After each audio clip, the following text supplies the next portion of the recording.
Boa tarde, minha senhora! Boa tarde! Nesse dia lindo, como é que vocês estão?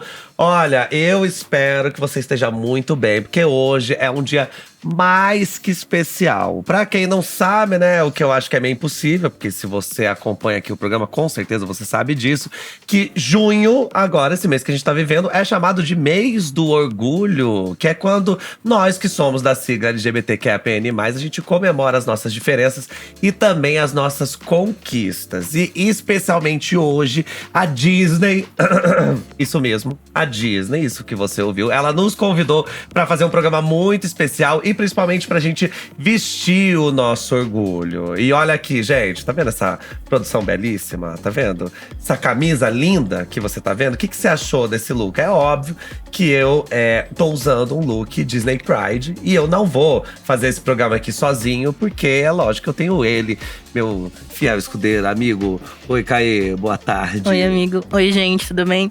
Olha, eu tô muito feliz de estar aqui nesse programa especial. E claro, né, a nossa comunidade, ela merece todo ano viver isso, né? Mas junho virou um mês simbólico, um mês muito importante pra gente.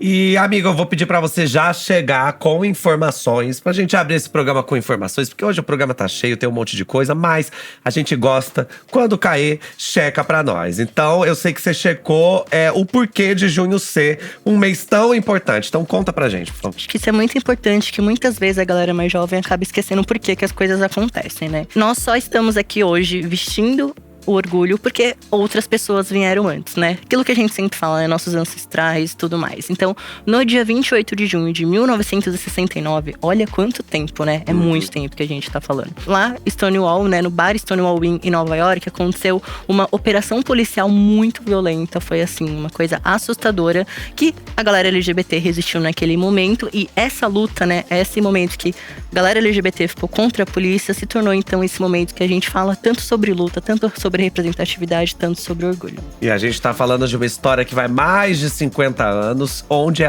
foi o começo da história do movimento LGBT, e é por isso que a gente lembra disso todo junho. É por essas e outras que hoje a gente vai ter também, além dessa notícia, um giro de notícias completamente especial, muito emocionante, mas aguardem, eu só tô dando um spoiler aí pra você ficar até o final do programa, mas aguardem porque Caê separou umas notícias que você vai amar saber. E agora, antes da gente entrar na pauta do programa, esse programa tão especial, esse programa cheio de orgulho, eu vou chamar uma convidada que tá aqui do meu lado, que você já viu, porque a gente começou mostrando ela. Mas olha que mulher linda, gente. Essa mulher é maravilhosa. Ela é cientista, ela é criadora de conteúdo, ela é Natarineri, né? Que a gente que tá aqui na Dia TV já te conhece assim. Amigos de longa data. Amigos de longa data. Companheiros de lives. Exatamente. Orgulho. Seja bem-vinda, amiga. Muito obrigada, gente. Estou muito feliz por estar aqui com vocês nessa tarde para ter conversas significativas, inspiradoras e importantes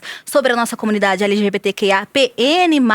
Eu, como uma mulher pansexual, quero contribuir, quero conversar, falar sobre o nosso orgulho, né? Tô muito feliz de poder dividir esse espaço com vocês e com a Disney, que inclusive já tá na nossa vida há muito tempo, né? Muito! Meu Deus, muito! Acho que todo mundo, né, que tá assistindo também teve a infância, a adolescência, agora a vida adulta atravessada pela Disney. A Disney tem esse papel de emocionar a gente, ela tem esse papel de inspirar a gente com tudo, com todas as criações. Com certeza muda e mudou a vida de muitas pessoas, inclusive de pessoas LGBTQIAPN+, como nós que estamos aqui, né? Uma marca que tem exercido todos os dias, cada vez mais, esse compromisso com a diversidade.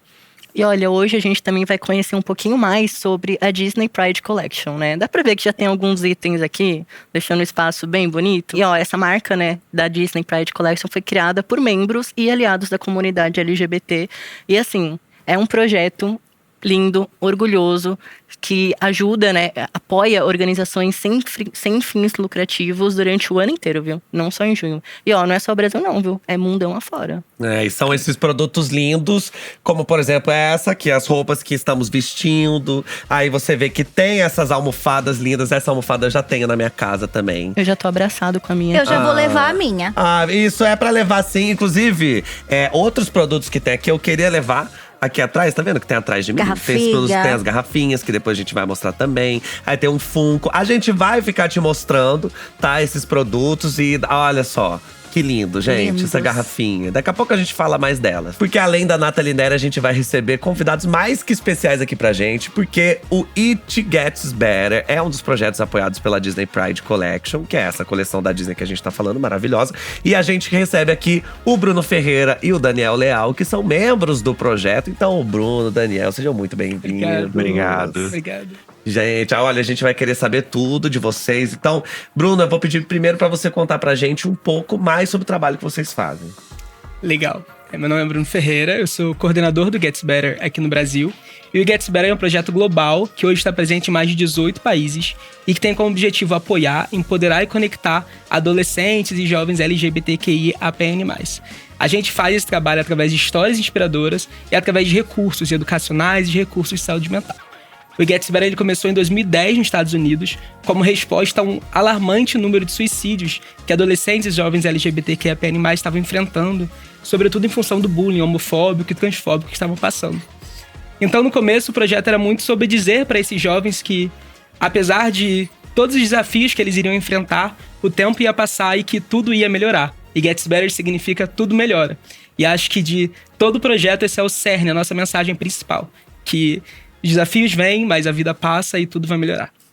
Ai, que lindo. Sim, a gente tem que acreditar nisso mesmo, que tudo vai melhorar, porque eu acho que essa também é uma das coisas que a gente, como LGBT+, a gente, né, já fica repetindo isso pra gente. A gente precisa acreditar nisso, né, Daniel? Com certeza. Quando a gente fala, inclusive, oi gente, tudo bem? Olá. Tô muito feliz de estar aqui. Eu acho que quando a gente fala sobre acreditar que vai melhorar, não é num lugar de positividade tóxica, né, de fingir, ignorar a realidade. Mas eu acho que se a gente não tem uma referência de esperança no futuro, a gente perde o motivo de lutar, de existir. E de honrar, inclusive, a luta de pessoas de gerações anteriores que conquistaram esse espaço e a gente está aqui lutando para que novos espaços sejam conquistados. Então, a gente fica muito feliz e também sabe da responsabilidade de levar uma mensagem de esperança para as pessoas, sabe da responsabilidade de não levar esse lugar de positividade tóxica, mas de um farol para o futuro, para muitas vezes aquele adolescente, aquele jovem que está dentro do armário, acha que não vai ter esperança. Eu acho que nós dois estarmos todos aqui hoje, no final das contas também é um farol, uma esperança de que nem sempre as coisas melhoram, mas às vezes elas melhoram. Elas já melhoraram muito, né? Então, realmente, a gente precisa acreditar que as coisas vão melhorar, porque elas já estão melhorando. E, inclusive, ó, a gente tá vendo imagens agora da websérie produzida pelo Bruno, pelo Daniel, pela equipe da It Gets Better, em conjunto com a Disney. Essa websérie, ela se chama Conversas que Inspiram. Olha que bonito. Todos os episódios estão disponíveis no YouTube. E são conversas, né, meninos, que vocês tiveram com as pessoas da comunidade, né? Que falaram sobre educação, sobre futuro. Então, assim, Daniel, fala um pouco pra gente sobre isso. Como é que foi esse projeto de fazer essa websérie? Quando a gente recebeu esse desafio, que na verdade foi falar sobre educação e como isso impacta a comunidade LGBT, então incluir a comunidade desde a educação básica, a gente pensou muito de que forma a gente poderia falar sobre hoje o que é talvez o assunto proibido dentro das escolas, né? E como que a gente poderia de alguma forma hackear o sistema, conseguir estabelecer diálogos com pessoas que nem sempre estão dispostas a ouvir.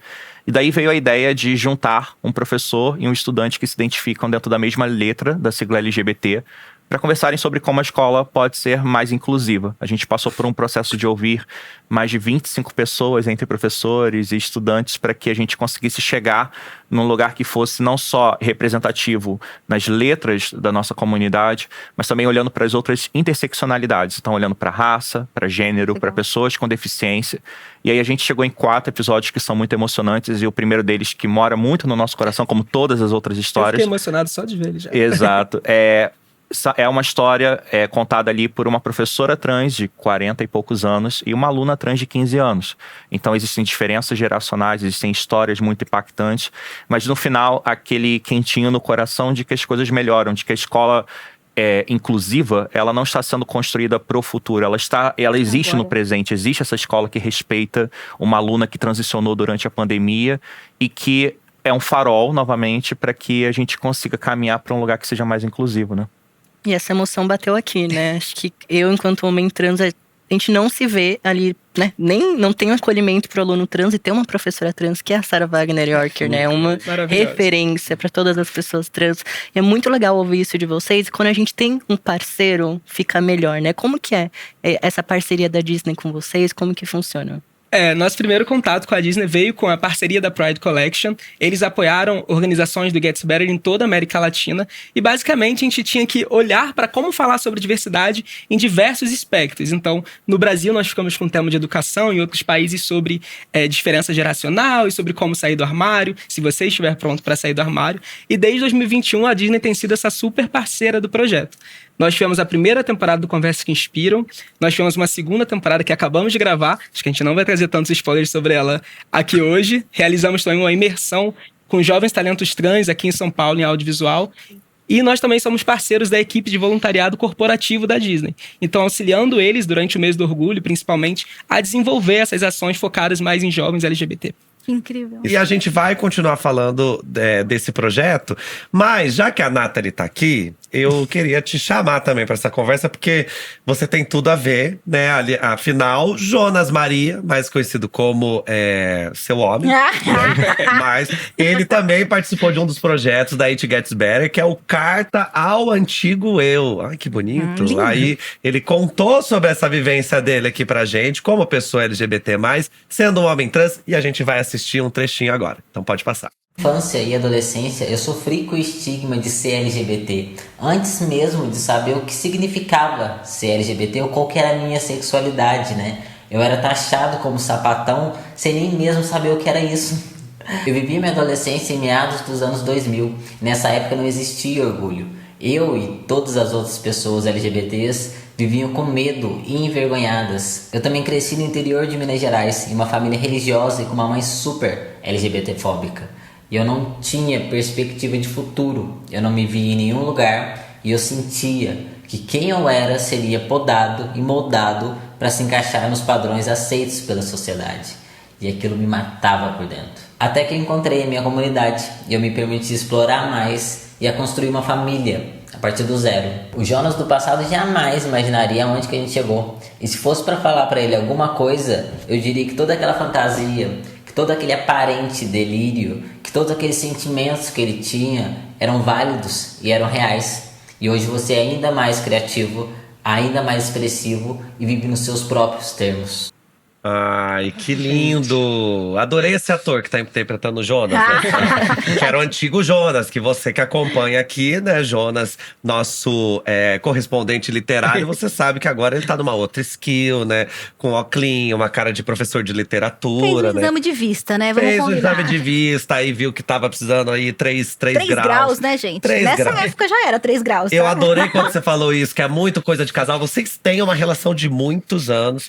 Você é uma mulher pansexual, ele um homem trans. Vocês são também um casal que tem uma vida pública, né? Que as pessoas conhecem. Como é que é a relação de vocês, assim? Pô, a gente se conheceu, né, muito na nossa saída da adolescência, início da vida adulta. A gente tá junto há 10 anos, mas a gente se conhecia 3 anos antes, né?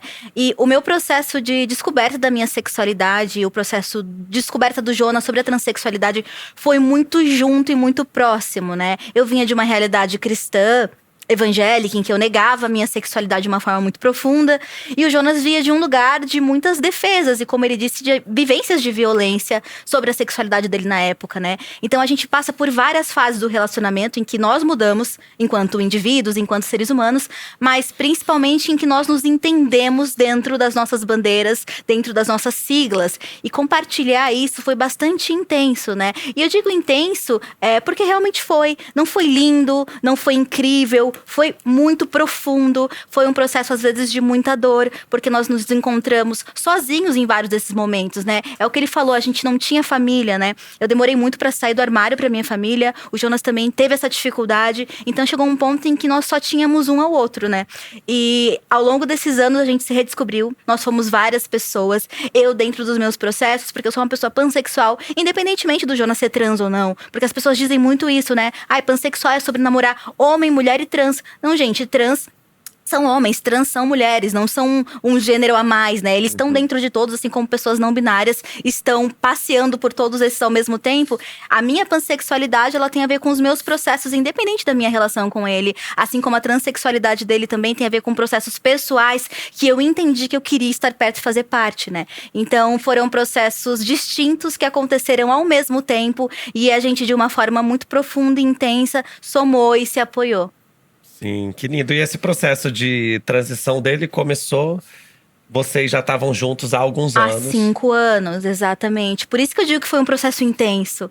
Porque a gente já conhece o corpo, a gente já conhece a pessoa. E de repente é uma transformação. E é um processo que às vezes acaba tendo muitas violências dentro de um relacionamento. O Caê pode falar disso um pouco melhor do que eu. Mas é isso, quando você tá num relacionamento antigo e a pessoa diz que ela vai se transformar, que ela vai mudar, que o que existe dentro dela é diferente daquilo que a gente está acostumado, você tem uma transformação, uma mudança que muitas pessoas, às vezes, não estão dispostas a aceitar. E tudo bem, né? Se não aceitar, não estão dispostas a viver junto. Eu passei por um momento de resistência, confesso, porque eu estava no auge do meu orgulho LGBT, enquanto uma mulher que se relacionava com outras mulheres. E depois eu entendi que não era sobre mim naquele momento. E que a transformação dele, a busca dele pela verdade dele, pela identidade dele, não mudaria quem eu era. Então eu precisei passar por esse processo para entender que eu queria estar lá e apoiá-lo. Da mesma forma que ele entendeu que os meus processos com a minha identidade, com a minha sexualidade eram meus também. E aí a gente conseguiu se unir. Mas por isso que eu digo que nós somos muitas pessoas em muito tempo, né? E Caê com certeza sabe falar disso muito melhor do que eu. Sim, eu tô achando que eu vou chorar até o final desse programa. Viu? Porque só ouvindo isso da Nathalie, eu acho que vem muito as vivências, né? Porque assim, eu demorei anos pra sair do segundo armário, né? Porque assim, primeiro armário, sei lá, em 2008… 17 aninhos, falei, é isso, gosto de ficar com meninas, acho que sou sapatão. Fiquei 12 anos me identificando dessa forma. Porque tinha várias violências, né? Minha família demorou pra me entender, né? Que eu ficava com meninas. Eu fiquei num relacionamento longo durante quase 6 anos, que também a pessoa não tava disposta, porque é isso, né?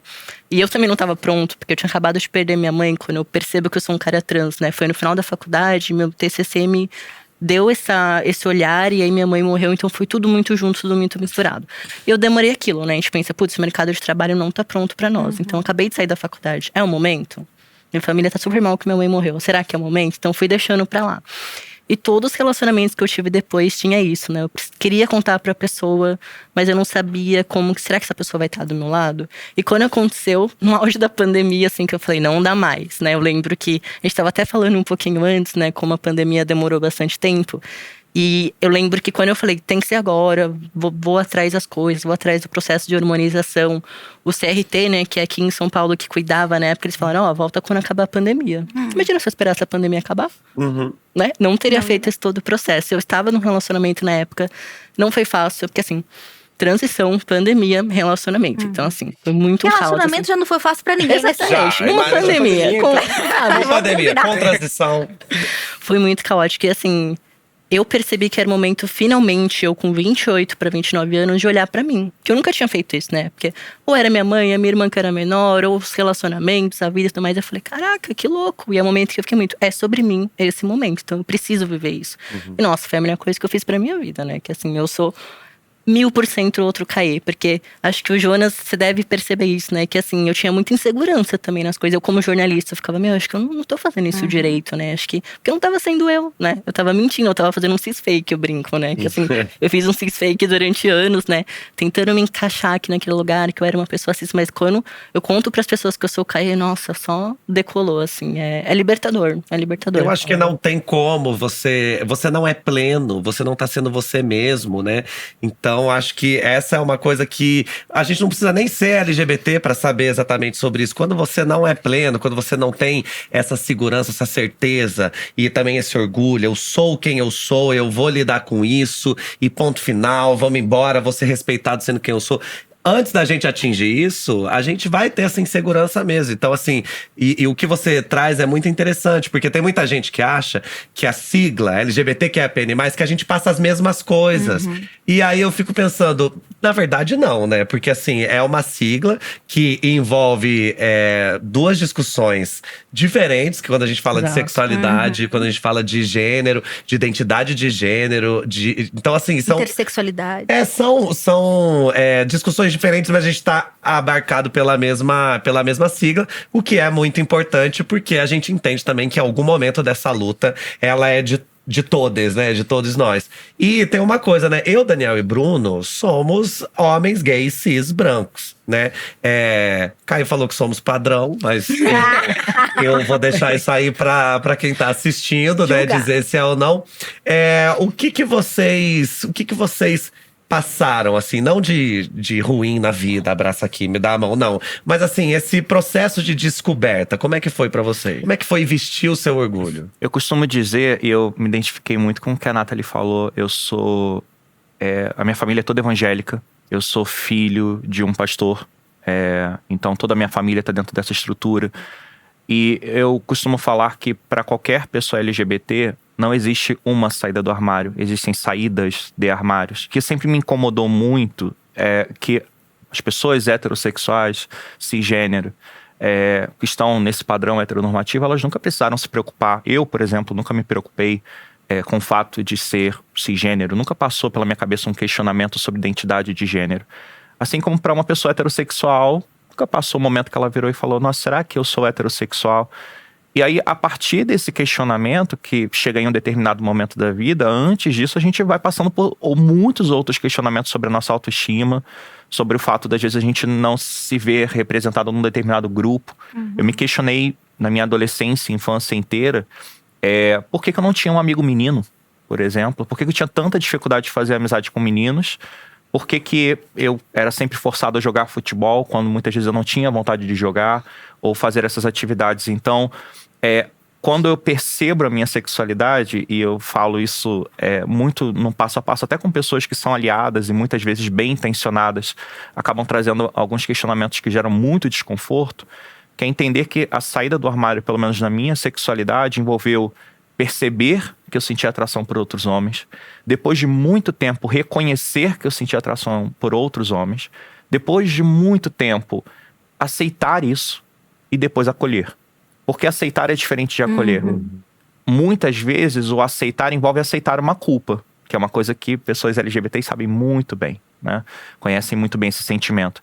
Então eu levei muito tempo para poder aceitar na verdade, acolher que a minha sexualidade não envolvia culpa. E aí, a partir disso, eu comecei a pensar na responsabilidade que o meu privilégio de ser um homem branco, cisgênero, dentro de um padrão heteronormativo, trazia nos espaços que eu estava ocupando, principalmente nos espaços de trabalho.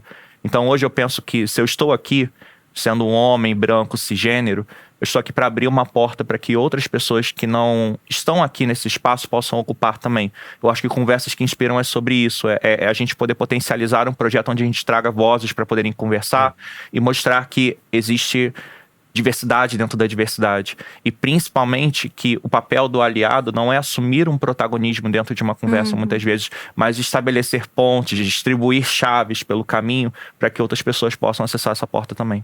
Exato. Eu acho que o mais importante da discussão do privilégio é saber o que a gente faz com ele, né? Exato. Porque fala, eu acabei de me libertar de uma culpa, aí eu entendo que eu sou privilegiado pra ganhar outra culpa. Fala, não é pra ganhar uma culpa, entendeu? Então eu acho que é bem isso.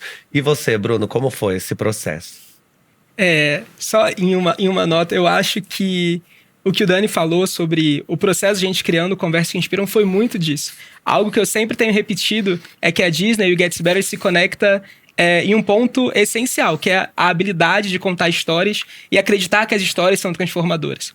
E acho que uma coisa que eu e o Dani, a gente tinha muito transparente, muito evidente pra gente, é que essas histórias que a gente precisa contar não podem ser só as minhas histórias e as histórias do Dani, por mais que tenhamos nossas trajetórias. Então a gente sempre quis realmente trazer mais vozes para contar, até sabendo que é assim que a gente vai nos conectar com mais pessoas. Pessoalmente, quando você fala de vestir o orgulho, é algo que me pega em um lugar muito, muito íntimo. Porque eu sempre digo que durante minha adolescência, minha infância, eu vestia uma capa da invisibilidade que era para tentar fugir do… Não funcionava. Mas eu tentava fugir do bullying na escola, tentava não ter meus trejeitos vistos, e eu vestia uma capa da invisibilidade mesmo. E demorou muito pra eu entender que aquela capa da invisibilidade era uma capa da vergonha. Que eu tinha algo em mim que eu queria esconder. E quando a gente fala de vestir o orgulho, eu vejo que é finalmente esse processo de nos livrar da capa da vergonha, nos livrar de querer ser invisível. E buscar vestir o orgulho, né? Ter orgulho de quem a gente é, das nossas histórias. E, claro, ter responsabilidade também com isso, né? Eu acho que esse ponto até de estar, por exemplo, vestindo a Pride Collection da Disney, durante a minha infância e adolescência, no ensino fundamental, o meu apelido era Bambi. E no ensino médio, meu apelido foi Cinderela. Sempre de forma pejorativa. E o Conversas que Inspiram, o último episódio, justamente o homem gay, que tá ali, o estudante gay, ele chega no episódio vestindo um moletom do Bambi. E aí eu me acabo de chorar no set. Daquilo ali em diante, eu me acabei de chorar. E aí eu acho que nesse momento eu também ressignifico... Acho que, na verdade, não só nesse momento, mas cada vez que a gente tem a chance de falar do projeto, cada vez que eu piso num lugar como esse, com pessoas como vocês, eu penso que eu ressignifico novamente aquele apelido da Cinderela, porque o meu conto de fadas não acabou meia-noite, sabe? Ele continua e vai ficando mais potente. Então, todos aqueles ataques que eu sofri ao longo do tempo, tentando tornar pejorativo uma lembrança tão carinhosa de infância, sabe? Filmes que toda pessoa tem direito de assistir, tem direito de se conectar. Hoje eu posso estar aqui a afirmar, tipo, meu conto de fadas não terminou meia-noite e tem muita coisa linda ainda pra eu poder viver. E se tudo der certo e vai melhorar, permitir que ainda mais pessoas possam viver isso junto comigo. Não virou abóbora, né? Não virou abóbora e eu perdi a aposta. Já comecei a chorar antes de terminar o programa, então é isso, né? E a gente tá só começando, que isso. Mas você sabe que eu fiquei pensando muito nisso, né? O quanto é significativo a gente carregar a bandeira, significativo a gente vestir também uma coleção como a Pride Collection, sabe? Porque realmente, durante a adolescência, a gente tenta colocar essa capa de invisibilidade, a gente tenta, assim, ao máximo. Eu, até os 20 anos, tinha uma coisa muito de querer usar roupa discreta, que é assim, tipo, não, é que eu sou um homem grande, então eu ficava nessa, nossa, não posso chamar atenção, então assim, eu vou rir na primeira pau, meu Deus do céu. Então hoje, pra mim, né, quando eu saio de casa, aí eu olho, aí eu fico vendo assim, falo, nossa, esse cabelo, esse delineado, essa camisa, essa roupa… Sabe, eu falo, nossa, que coisa louca. Eu acho que se eu pudesse, pegando até o gancho no projeto que o Jonas participou, se eu pudesse fazer uma carta pro Vitor adolescente, eu diria… As coisas vão melhorar bastante, viu? Então assim, você tá sofrendo hoje, mas as coisas vão melhorar. Então acho que quando vocês falam isso, também puxando a sardinha pro projeto de vocês, mas quando vocês falam que realmente as coisas vão melhorar, na nossa vida pelo menos, a gente teve esse privilégio, essa chance, né? Então acho que é por isso também que é muito importante esse trabalho de levar não só o projeto de vocês, mas pensar na Pride Collection, no Pra Variar mesmo, esse programa que a gente tem, que são maneiras da gente cada vez mais poder incentivar outras pessoas a vestir o orgulho. Que eu acho que o orgulho e o empoderamento, ele é um vírus, né? Então eu vejo uma pessoa que ela tá ali vestindo o orgulho dela, eu fico com vontade também. E cada um tem o seu processo e tá tudo bem você não ter esse momento agora e falar, eu morro de vontade. Sim, entenda, as pessoas têm o seu processo, mas eu acho que é por isso que é tão importante. É quase como carregar a bandeira. A galera não tem isso com camisa de time? Eu tenho isso com uma camisa Pride Collection. E namorando, entendeu? assim, um LGBT gótico. E eu tô meio até gótica hoje, né? Assim, mas é sobre isso, não é sobre vestir a bandeira também nesse sentido de… Nossa, eu só vou ser LGBT quando, sabe? Mas eu acho que se a gente tem a liberdade de escolher e ter a certeza de que usar, de estampar o nosso orgulho no nosso corpo, em tudo que a gente veste, não vai gerar uma violência, porque nós temos outras pessoas como nós. Isso é muito importante, porque eu venho de uma cidade do interior e eu não via muitos LGBTs. E os que eu viam eram extremamente violentados e eram apontados na cidade. E isso sempre me gerou medo. Me gerou medo de expor algo, me gerou medo de falar algo. Tanto é que eu só saí do armário quando eu saí da minha cidade. O processo de sair da minha cidade foi uma quebra, um corte, que eu não mantenho nenhuma amizade. Porque de alguma forma oculta eu tinha certeza que todo mundo ia ser contra mim. E aí hoje eu volto pra casa e todo mundo é gay e sapatão. E se a gente tivesse usado uma camisa, se a gente tivesse usado um bottom, se a gente tivesse se identificado. Ou seja, as coisas melhoraram mesmo, coisas entendeu? melhoraram. As coisas melhoraram. Acho que junho também é ótimo pra gente poder comemorar, né? Porque a gente sabe as nossas dores. Sim, é bom também a gente poder comemorar nossas vitórias. E, enfim, por isso que a gente tá fazendo esse programa aqui. E agora, eu vou propor uma coisa aqui pra gente, tá? Eu vou lançar pra você que tá assistindo uma perguntinha. Você sabe o significado de cada uma das letras dessa sigla? Porque aqui a gente tem G, a gente tem T, a gente tem P. Mas e o restante, né? Aliás, né, Caê? A Tem sigla… um B aqui também. Tem o quê? Um B. Um B. Então a gente tem um T, um B, um G, um P. Mas e o restante? Aliás, né? A sigla nem sempre foi essa, né? Nem sempre teve esse tamanho. Não, na verdade é muito recente, se a gente para pra olhar na história, né? Hoje a gente usa muito LGBTQIAPN+, né? Mas durante muitos anos foi o GLS. Que era gays, lésbicas e bissexuais. E simpatizantes. E bissexuais. Eu não consigo entender o que eram os simpatizantes até hoje. Eu olho pra um gay e rio, talvez. É porque era tudo tão violento que você ser simpatizante era uma grande coisa. Era uma Exato. grande coisa. Eu tenho até amigos que… Eu tenho Exato. amigos que… Talvez seriam os aliados, né? Que seriam esses Exato. simpatizantes. Seria, com certeza. Mas simpatizantes, né? Muito bom, simpatizante. Então é isso, né? Eu não tava nessa sigla. Porque eu sou um cara trans bissexual. Então não existia. A gente não existia até… Né, Você era até essa- simpatizante. Eu nem era uma criança, Nem né? era Eu tivesse- Era uma criança LGBT já, com toda a certeza do universo. Então, assim, o que houve foi uma luta do movimento, né? Que hoje a gente entende como LGBTQNAP+, que falou, olha, galera, tá faltando gente aí, né?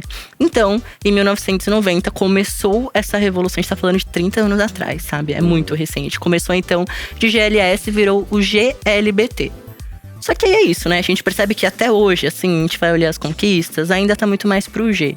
Né? Então, homens gays cis, principalmente, conseguiram muito mais avanços. Então, as mulheres lésbicas falaram, peraí, vamos tentar colocar o L antes, que a gente já consegue fazer, então, uma luta contra o machismo, né? Trazer essa intersecção. Então, virou o LGBT. E durante anos, também ficou essa sigla ali. E aí, a coisa se atualizou, né? Porque é isso, a gente tá descobrindo mais sexualidade, a gente tá descobrindo mais identidade de gêneros ao longo dos anos, então foi agregado.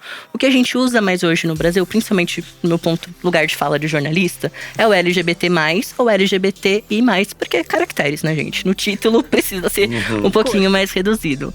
Mas, e essas, né, foram as que foram decididas por discussões. Então, houveram convenções, né, de grupos gays, grupos lésbicos, grupos trans e bissexuais para poder chegar nessa convenção intersexo também, né? Para chegar nessa convenção que é a oficial.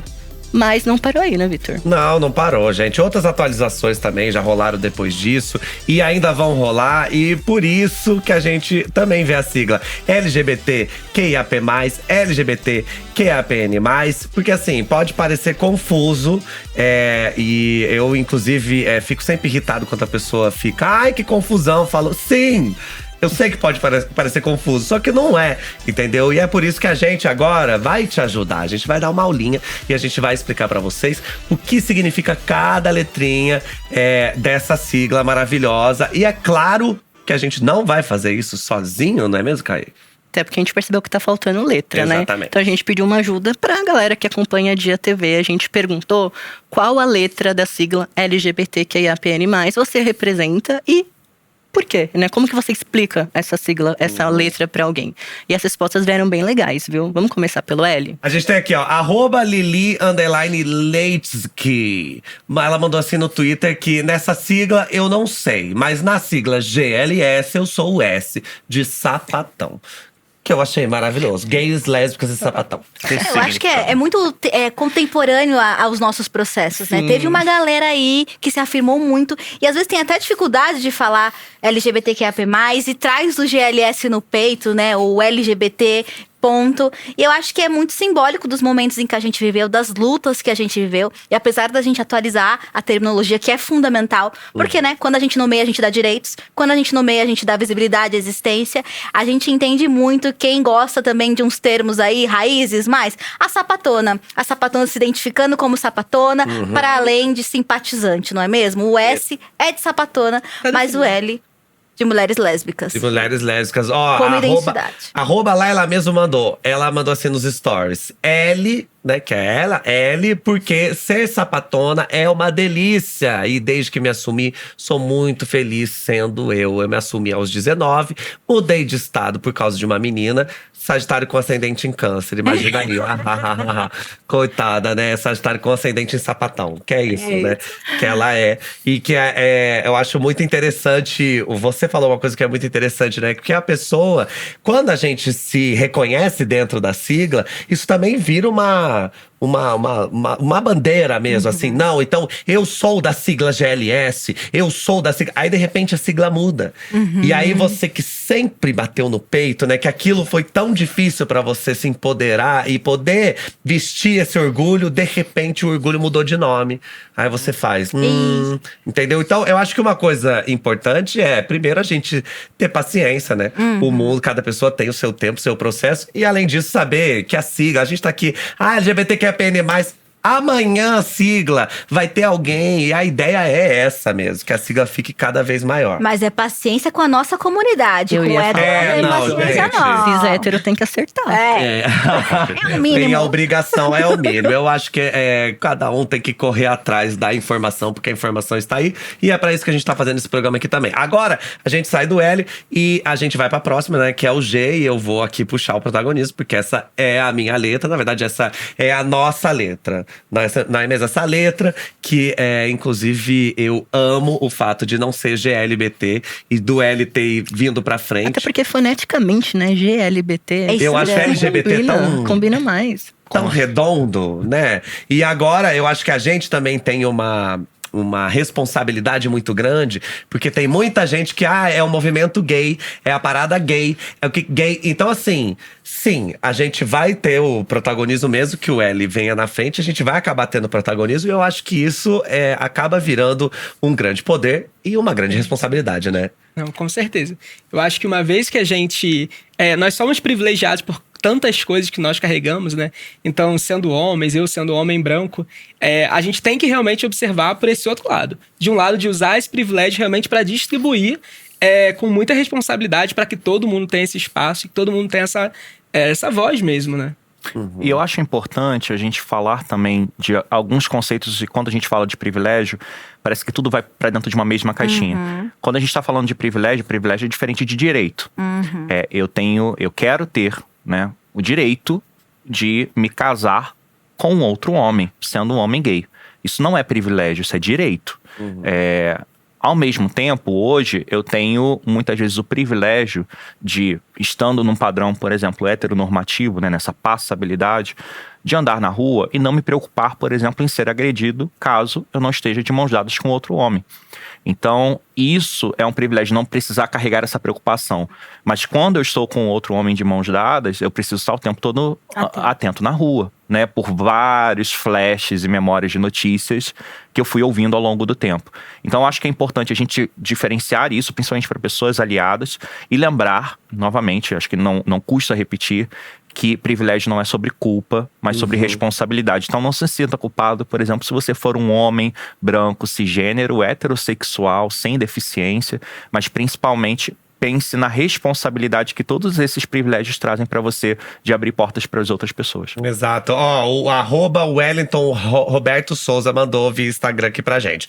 Sou G com muito orgulho, hoje eu sei do meu lugar e não abaixo a cabeça pra ninguém. Me orgulho de ser gay e assim como respeito cada ser humano, quero ser respeitado igualmente. Seja amigo, seja colega, seja conhecido, seja até um familiar. Você vê que é exatamente isso, né? Quando a gente entende o nosso orgulho, a gente também entende que a gente tem que ser respeitado, né? Não existe… Até uma coisa que eu acho que é importante a gente ressaltar, o respeito, ele é uma via de mão única. Ele não é mão dupla. Eu não dependo que você me respeite pra que eu te respeite também. Então, assim, é o tipo de coisa que pra gente não cair no lugar do se dê o respeito, não. Você vai me dar o respeito, não sou eu quem tenho que fazer alguma coisa. Então, acho que isso que é muito interessante. E aí a gente tem lésbicas, gays. Agora vamos pro B, que não é de biscoito. Nem de Beyoncé. Nem de Beyoncé. Nem de bolacha. Nem de bolacha. Que estamos aqui em São Paulo. É verdade, é bolacha, né? É bolacha ou é biscoito? Nada disso. É bissexual. E aí a gente tem, @Ablamax. Eu A Vila amei. Max. Ela mandou, B não é de biscoito, já deixando claro. Aí tem também @Dayana Alves, que mandou no Instagram assim, é o B, né, que ela se identifica como bissexual. Quando eu entendi que eu era essa letra, eu entendi o que é possibilidade, o que é o amor, assim, com as suas várias formas, vários possibilidades e tudo mais. Olha que lindo. Lindo, lindo e poderoso, né? Porque a gente sabe que as não monossexualidades sofrem um apagamento gigantesco, né? Nas mídias, nas conversas, nas discussões políticas e públicas também. Então eu acho que o Caê pode dizer muito da importância que é se assumir, ainda mais como uma pessoa trans e bissexual, né? O quanto é inspirador. Importante é que a gente tem tantas problemáticas, né? Instauradas pelos outros que não entendem ao redor da sigla. É tão invisibilizado que eu esqueci, né, de falar no começo. Porque assim, quando eu me entendo um cara trans, eu me entendo um cara bissexual. Eu fiquei, o que Ao está mesmo acontecendo? Porque eu comecei, né, obviamente assim, né, uma pessoa que eu nunca tinha se relacionado com homem cis na vida. Pensei, eu ficaria com outros homens trans. Então, meu Deus, eu sou um cara bissexual. Aí disso veio isso, e aí foi um caos, né? Porque assim, 12 anos desde quando sapatão. Mulheres era a única coisa que eu me atraía sexualmente. Eu falei, caraca, não, sou um cara bissexual. E rola muito essa confusão. A galera acha que pessoas bissexuais estão confusas, né? Não. E tá tudo bem, tem Algumas também… até tão, mas não com relação a com isso. outras coisas, né? Porque a vida Todos confunde a nós. gente, Todos né? nós, né? Quem não tá Todas confuso. E tem aquele rolê também, né? Pessoas têm muito preconceito de se relacionar com pessoas bissexuais, porque eu posso ser traído 2 vezes. Tipo, não, né? Não é assim que funciona. E aí tem um comentário da… O nome dela é chique, viu? A Kellen Hickman. Ela falou no Instagram, e já puxando então, né, pra sigla T também, que tem a ver comigo. Ela falou, sou da sigla T. Infelizmente, ainda é a mais violentada e com menos oportunidades nesse país. Ela tem buscado, então, transformar o preconceito em empoderamento, buscando inspirar outras meninas e meninos trans a ocuparem os espaços com legitimidade. Acho que é muito nesse lugar, né? E pra mim teve aquele rolê também, né? Era sapatão feminista. Então eu falei, eu vou me tornar um homem? Sabe? Eu vou falar pra você, acha que eu sou um homem? Tipo, não. Como que a gente faz isso? Aí eu comecei a entender que existem masculinidades, né? Sou um cara que gosta de futebol? Sou, mas eu não sou o cara que talvez vai tirar a camiseta e girar pra cima pra poder gritar o grito, né? Eu sou Não o vai cara ser que machista. gosta… eu sou o cara que gosta mais de ir no futebol feminino. Então, entender essa possibilidade de outras masculinidades me ajudou também, tipo… Tá tudo bem, eu sou um cara transexual, bissexual e, né, como a gente reconstrói também essas outras narrativas. Sim, e uma coisa que ela falou também que eu acho que você tem tudo a ver, que é essa coisa de usar o próprio orgulho para também incentivar outras pessoas. Então, assim, o fato de você ser um dos nossos parceiros aqui, eu acho isso é muito interessante. Porque, quer dizer, né, na TV aberta, quando a gente tem aqui… Aí teve um dia que tinha Jonas e Caê. Aí eu fico pensando, isso é muito interessante. Para um menino trans que de repente tá assistindo e fala, nossa, pessoas como eu, um jornalista, intelectual, entendeu? O Jonas ainda que ganhou o prêmio, você também quase ganhou de intelectual, mas ele ganhou o prêmio de excelência, então isso é muito, muito interessante. E uma das demoras pra eu me entender um cara trans é que eu nunca tinha visto um cara trans. Então quando eu sento na frente de um deles em entrevista, eu falo… Nossa, ele tá falando da minha vida, mas eu nem falei nada pra ele. Porque é isso, né? A gente não sabe que existe um homem trans, porque a gente não tá nos lugares. É a invisibilidade da invisibilidade. A gente não tem como ser algo que a gente não sabe que existe. Não tem como. Isso é até a Viola Davis falando. Se não tem oportunidade, como é que… Então assim, se não tem visibilidade, como é que eu sei também? Bom, depois a gente explicou, né? LGBT, aí vem o quê, né? Que a sigla continua. Então a gente continua que vem o quê? O quê sim, o quê? Que é o quê, gente? Que é de queer, mas só explicando que queer é uma palavra que é uma palavra gringa que queria dizer estranho. Então uma coisa meio como se a gente aqui no Brasil adotasse o bicha. O bicho, o sapatão. Entendeu? O sapatão, adotasse. E as aí, travestis também, as né? travestis, o como termo elas era tão fizeram. pejorativo, agora elas usam no orgulho. Exato, e aí foi a mesma coisa com o queer. E o queer, ele é pra gente que é brasileiro, ele é estranho porque a gente não usa muito essa expressão. Mas na gringa, quando você vai nos países que falam inglês, principalmente, queer fala cultura queer. Porque o que é isso? É tudo que mistura. Então, quando a gente fala de drag, é cultura queer. Quando a gente fala de alguns tipos de música, é cultura queer. Quando a gente fala da Pride Collection, a gente tá falando da cultura queer. E aí a gente separou, @itsbelial mandou no Instagram pra gente. Que essa pessoa, né, ela é queer, drag queen, aquele povo animado, sabe? Na verdade, eu sou gender queer, me sinto liberta de todas as barreiras que me colocaram durante a infância toda. E não sou hétero, né, e também não sou cis, mas dentro de uma plural de possibilidades que eu sou. Que isso é muito interessante. Quando a gente fala de queer, a gente também tá falando, muitas vezes, de… como chama? Não é identidade, como a roupa que eu uso. Bandeiras. Não, como Camisa chama? que eu Armadura. Não, Armadura ruim, né? tem a identidade de gênero e tem a Expressão de expressão de de gênero. gênero. É disso que a gente tá falando também. E é importante falar que o queer surge muito no contexto da gringa, porque isso acontece aqui também, mas um pouco menos. Mas lá era muito comum a pessoa LGBT, qualquer que seja, ser chamada de gay. Ah, ele é gay. A mulher lésbica é gay. A sapatona é gay. O bissexual é gay. O gay era meio assim como a gente tem a parada gay, enfim, as baladas gays, que a pessoa generaliza. O gay era esse termo guarda-chuva para toda a comunidade. O que não é correto, afinal, o gay é uma sexualidade, não é a complexidade.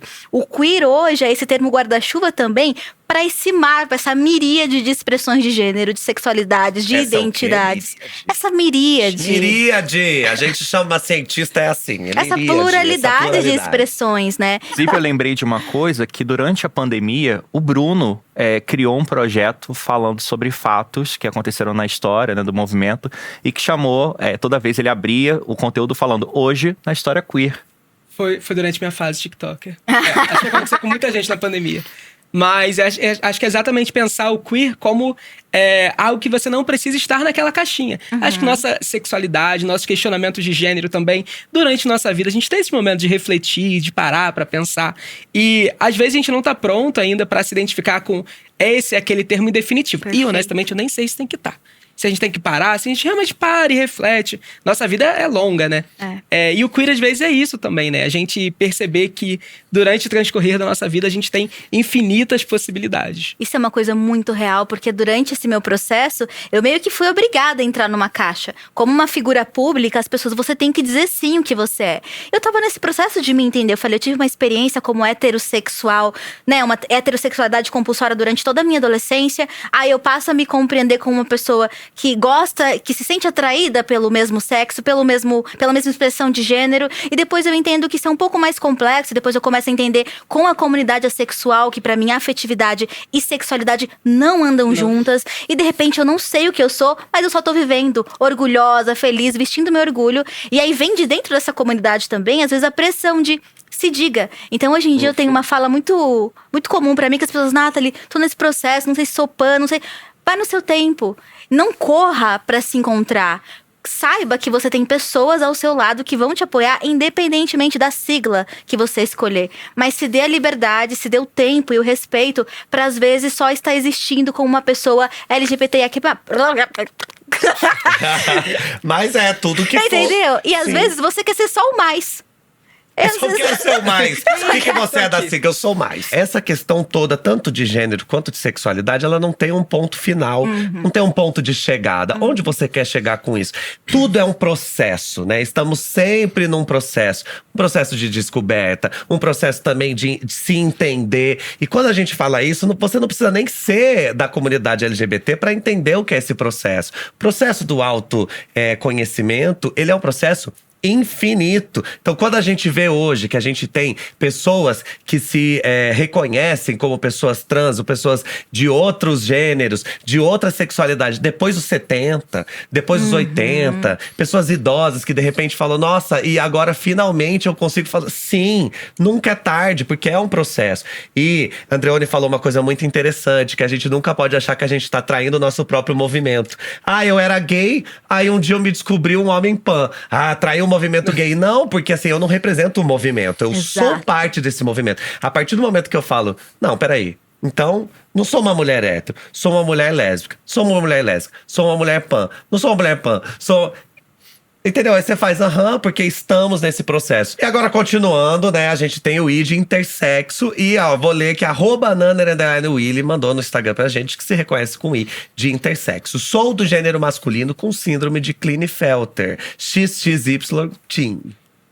Explica melhor pra gente, Kaique. Quando a gente pensa na população intersexo, é uma coisa que parece que, né, sei lá, ninguém conhece uma pessoa intersexo, a gente conhece muitas. Assim, é muito comum essa síndrome, inclusive. O que é essa síndrome, né? É uma alteração genética que não dá pra você prever como ela acontece, não é genético, né? Eu sou uma pessoa intersexo, não é uma doença, né? É uma síndrome. Acontece uma anomalia genética, como os cientistas gostam de trazer, né? E ela é muito comum em pessoas que, ao nascer, né? Acho que é importante trazer isso, elas são designadas no gênero masculino. Porque, assim, né, a gente sabe que lá não é o ultrassom que vai definir quem a pessoa é, mas acontece muito mais com essas pessoas. E o que impacta, né? Se a gente tá falando de um menino cis, digamos, que ele é intersexo, ele vai ter mais mama que os outros meninos, ele vai ter menos testosterona. Então, varia muito de pessoa para pessoa. Só que existe um processo muito violento com pessoas intersexo, né? Muitas delas, porque fica pensando, uma criança intersexo que nasceu nos anos 90, que nem se falava, ainda era o GLS, né? Vamos falar, começo dos anos 90 é GLS.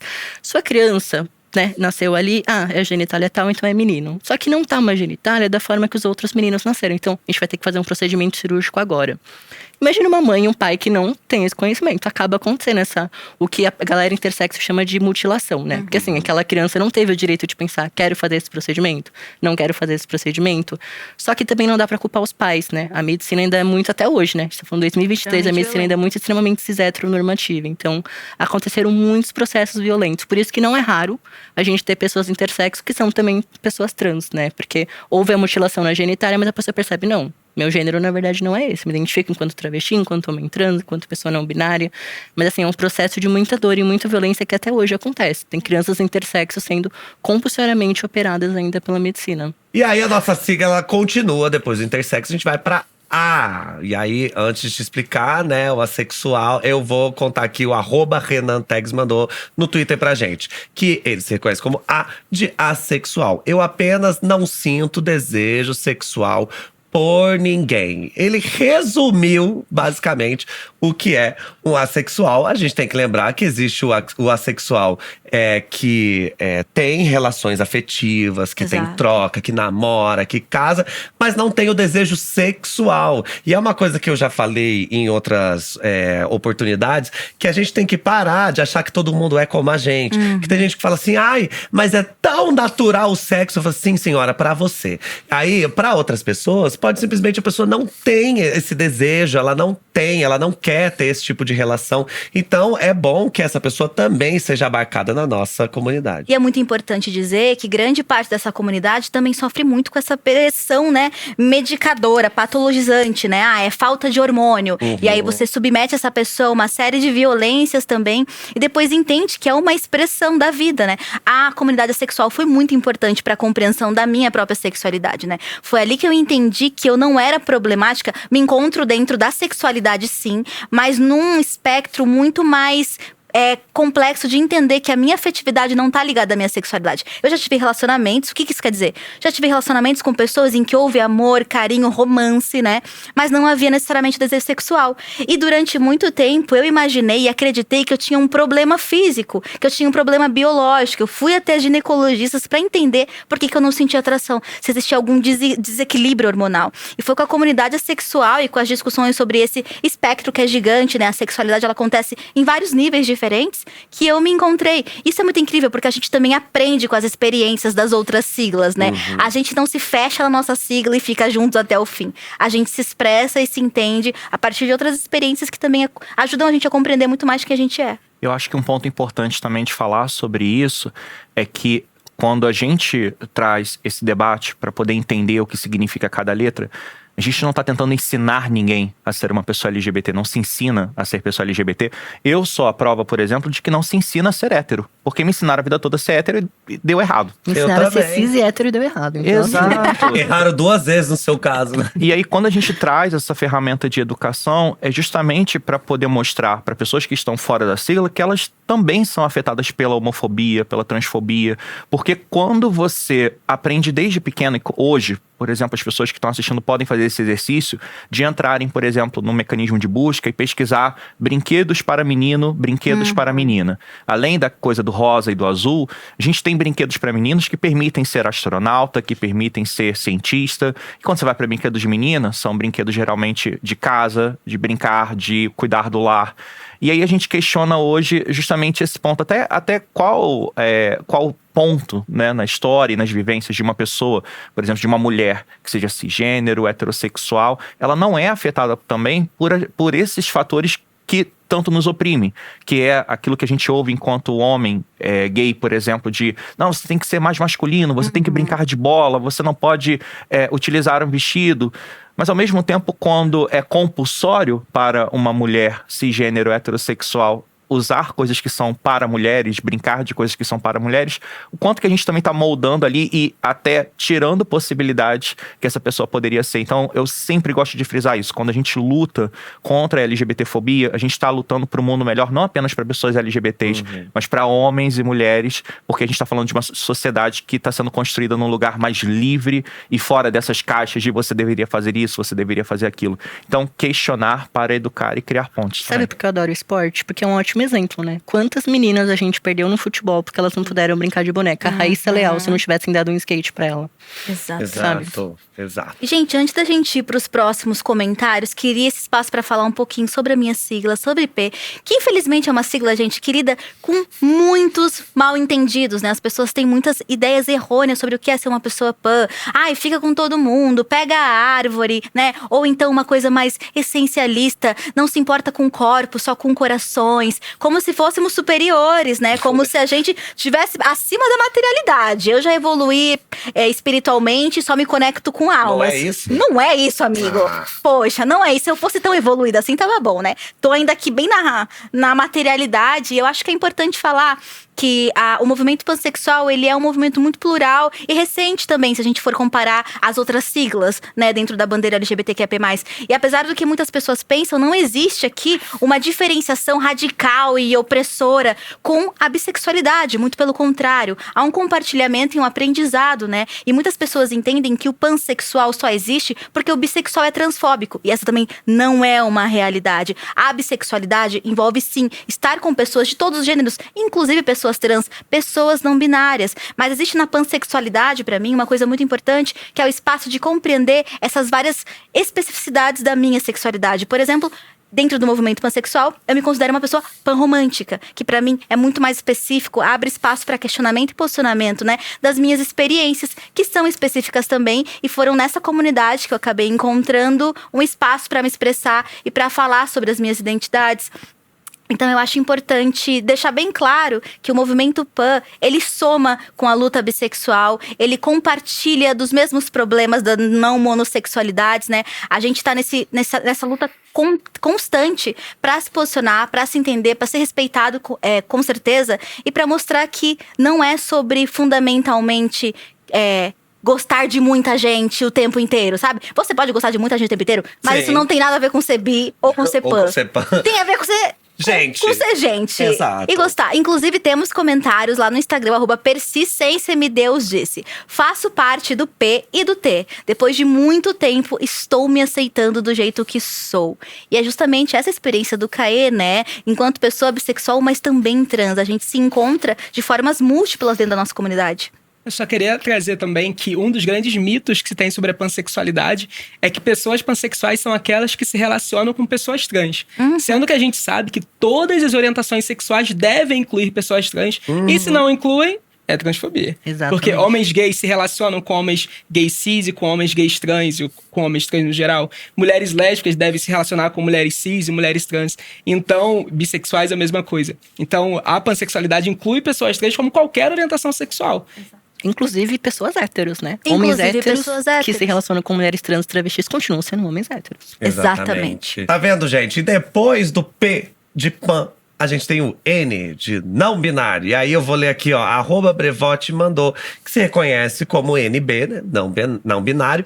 Aqui mandou: tal qual o B e o P, não estamos confusos. Isso é muito interessante. A pessoa que é não binária, ela não é que, eu não sei o que eu sou. Não, é exatamente o que eu tava falando, que ela não quer chegar em algum lugar. Não é uma pessoa que tá no meio do caminho entre cis e trans. Estou no processo, indo pra uma pessoa trans, então agora sou não binário. Não existe isso. Seria como dizer que é um homem que se dizia hétero, e aí se descobre, se reconhece como homem gay e fala: não, então primeiro você tem que se descobrir como bissexual. Não, porque são sexualidades possibilidades diferentes. Quando a gente fala de cis, trans e não binário, a gente também tá falando de gêneros diferentes, né? Então, assim, a gente tem que saber que a pessoa não binária é que ela simplesmente ela não se reconhece nesse lugar binário, né? Sendo bem óbvio que a sociedade coloca na gente que ou você é homem ou você é mulher. Eu falo, não, mas espera, existem outras possibilidades, né? Eu não sou Não, pera, tem outras possibilidades, sim. E aí você se reconhece como não binário. Então acho que isso é muito interessante, porque pra mim ter entrado o N na sigla é muito importante, porque dá ainda, quando a gente fala de não binário, abre uma porta, que é uma porta enorme, enorme, e muitas possibilidades se abrem só nessa letra, né, Caê? E tem muitas pessoas não binárias que também se identificam enquanto pessoas trans, né? Dentro das transmasculinidades, por exemplo, eu me identifico enquanto um homem trans, então sou uma pessoa transbinária. Tenho vários amigos que são pessoas transmasculinas. Também se identificam, o gênero deles tem que ser, né, masculino, mas eles se identificam muito mais numa não binaridade do que essa coisa regradinha. Outras masculinidades, né? Então, assim, dá pra ser não binário e ser trans também. Exatamente. Mas é muito curioso como a sociedade cria essas caixinhas pro que é ser homem, pro que é ser mulher, e chega ao ponto de querer criar uma caixinha do que é ser uma pessoa não binária. E na realidade, não existe um estereótipo que uma pessoa não binária tem que ser, né? Não tem que ser completamente andrógena, que você vai olhar, não vai saber qual é o gênero da pessoa. Não pode usar uma expressão de gênero mais próxima ao masculino e ao feminino. Então, acho que ser não binário é muito mais sobre você entender o seu processo do que sobre você estar ali em uma ou outra caixinha, né? Exato. E eu, assim, depois, né, a gente passa LGBTQIAPN+, queria só dizer que não é grande, tá? LGBTQIAPN+, em 2 segundos eu falei, entendeu? Uma sigla que engloba tudo isso que a gente tá conversando. E se já não bastasse toda essa complexidade, no final a gente coloca um mais. Ah, mas o que é mais? Gente, sabe o que é mais? Porque quando a gente fala de sexualidade, quando a gente fala de gênero, quando a gente fala de identidade de gênero, quando a gente fala de… Ele não para por aí. Porque o mais não é só para englobar outras sexualidades, outros gêneros. O mais, ele também existe porque a gente entende que isso tudo é uma construção. Porque a gente entende que tem hétero cis e tem mais depois. Depois do outro lado tem LGBTQIAPN+, WX, pi, delta, gama, o que mais vai vir? Então, assim, o que é interessante mesmo é quando a gente pensa que essa discussão ela não acaba aqui. A gente não consegue resumir assuntos tão complexos quanto esses nessas siglas, que assim, tipo, em 2 segundos eu falo, não, você não dá pra achar que o ser humano e a sexualidade e o gênero vão conseguir ser resumidos. Então, a gente coloca esse mais também pra nos lembrar que toda essa discussão, ela tá em construção. Então, assim, todo ano a gente vem e fala da sigla, e talvez o ano que vem a gente tenha que explicar uma nova letra que entrou nessa sigla, ou uma nova letra que saiu dessa sigla. Por quê? Porque essa sigla está em construção. E assim, a gente não cria tudo isso, eu falo a gente quanto movimento, quanto comunidade, a gente não cria tudo isso para fazer uma confusão na cabeça heteronormativa cis, não. Isso tudo é criado para que mais pessoas se reconheçam. Então, quando se coloca o mais, também é para te avisar que talvez, daqui a um tempo, você que tá assistindo e que hoje não se reconhece nessa sigla, se reconheça. Porque você vai falar, gente, então, existe uma sexualidade que é muito próxima da minha. Eu achei, como você disse, que eu achei muito interessante, eu achei que eu tinha um problema, mas na verdade eu não tenho problema. Agora eu me reconheço dentro de uma comunidade. E o interessante, só pra concluir, o interessante da gente se reconhecer como dentro de uma comunidade é que a gente percebe que a gente não tá sozinho. Quando a gente fala de vestir o orgulho em conjunto é muito mais interessante, porque você percebe que tem outras pessoas que têm caminhos paralelos aos seus, que viveram coisas que você pensa, nossa, eu achei que eu tava sozinho. Aí quando você fala, não tô sozinho. Outras pessoas também passaram por coisas similares, coisas parecidas, coisas mais ou menos, falou, nossa, isso é muito interessante. Então, assim, quanto mais gente estiver nessa comunidade, melhor, entendeu? Então, tem um por ponto isso. importante, o S não tá mais, mas a gente precisa das pessoas aliadas, né? Dos simpatizantes, é fundamental. E uma coisa importante dizer, só se incomoda com as siglas quem sabe o que é pertencer. Se você não sabe, se você vive uma vida tendo referências, não tendo que sair do armário, não tendo que se olhar no espelho e perguntar que raios acontece na minha vida, quem eu sou, você com certeza não vai entender o impacto que se enxergar, encontrar essas comunidades e ser acolhido tem pra gente, né? Exatamente. Gente, ó, eu preciso dizer que eu sempre amo quando a gente tem você que tá participando super engajado. Você vê que diferença fez? A gente lê esses comentários, a gente receber no Instagram, no Twitter, pessoas, né, Nathalie, que se reconhecem dentro dessa comunidade, contando como é, por que eu me reconheço como não binário. Isso é muito interessante, a primeira pessoa, né? É muito importante, né? Porque como você falou, a gente não faz nada disso sozinho, sem vocês engajando. A gente não é ninguém falando que a gente tá bonito, que a gente tá vestindo o orgulho de uma forma bonita. Vocês estão vendo nossos looks, né, gente? Mas acho que ninguém tá falando dessas almofadas aqui, que eu já disse que eu vou levar pra casa, né? Ah, gente, não. Nossa. Tem que falar assim. Olha, imagina, olha, todo mundo segurando essa almofada. Olha que lindo. Essa aqui me conquistou demais. Gente, tá vendo que lindo? E ó, aqui atrás, ó, vamos lembrar que agora sim, quero que mostre essas garrafinhas lindas. Porque todo mundo sabe que a gente tem que beber bastante água. Olha que lindo. Eu LGBT tem que ser hidratado. Gente, tem que ser hidratado, entendeu? Doutora Mona já falou isso aqui no Pra Variar. Exatamente. Doutora Mona, no primeiro Pra Variar, falou isso, que a gente tem que se hidratar. Então, assim, olha, já pensou se hidratar com uma garrafinha dessa, tão linda? Olha só, gente. E você, Caio, você tá gostando dessa coleção Pride da Disney? Olha que lindo. Eu tô amando, mas tem uma coisa que me chamou a atenção, são quê? esses funcos, né? Esse estilo você é de geek, funko, né? pelo amor de Deus. Olha, gente, tá Ele vendo é aqui muito os fofo. Funkos, ó. Olha que lindo. Ó, o Stitch, aí tem o Mickey, aí tem o Wally. Aliás, eu vou pegar aqui só pra mostrar o Wally. Que eu acho ele tão Lindo, bonitinho. lindo. E eu, antes de começar, tava falando pra Nathalie que eu acho que ela tinha que ter esse Wally. Porque pra mim, esse Wally, ele é tipo… Ele é tipo você desenhar animado, amiga. Sustentável. Que ele tá ali sustentável, É verdade. entendeu? Se preocupando com o lixo. Eu não perdoo, tem que sustentar por não ter usado o Wally como referência. Agora, gente, a gente vai ter mais um assunto, porque assim, Caê sempre traz, né, um giro de notícias. E hoje, pra você que já acompanha, a gente vai ter um giro de notícias especial, né? Um pouquinho diferente, porque dessa vez a gente vai trazer notícias relacionadas ao mundo LGBTQIAPN+. E Caê separou coisas maravilhosas, né, Caê? Com toda certeza. A gente vai fazer um retrospecto aqui pra falar um pouquinho da história, né? Bom, eu sempre falo, né, desde o primeiro episódio, quanto que a gente tem que referenciar, no meu caso, principalmente, os meus transcestrais, né? Quem foi o João Nery pra eu poder estar aqui hoje? Quem foram Marsha P. Johnson, né? Se aconteceu lá Stonewall é porque tinha aquela travesti ali. Não travesti porque nos Estados Unidos é mulher trans, né? Mas se ela fosse brasileira, aquela travesti negra ali pra fazer as coisas. Então, tentei fazer um retrospecto aqui, né? Vamos começando a falar de uma notícia que, assim… A gente tá aqui por conta disso, né? Falando um aspecto mais brasileiro, né? A gente falou que lá Stonewall em 1969, e aqui no Brasil não demorou muito não pra surgir o movimento LGBT. Ele surgiu ainda na ditadura, né? Década de 70 ali. Começaram então as primeiras reuniõezinhas ali, acho que muito que aconteceu, né, lá em Nova York, trouxe aqui pro Brasil. O pessoal falou, vamos sentar aqui umas mesas de bar, né, começando essas reuniões. Então, os primeiros grupos gays, primeiros grupos de lésbicas, as mulheres trans e travestis já estavam ali também naquela luta. Então, nosso movimento, ele nasce em plena ditadura na década de 70.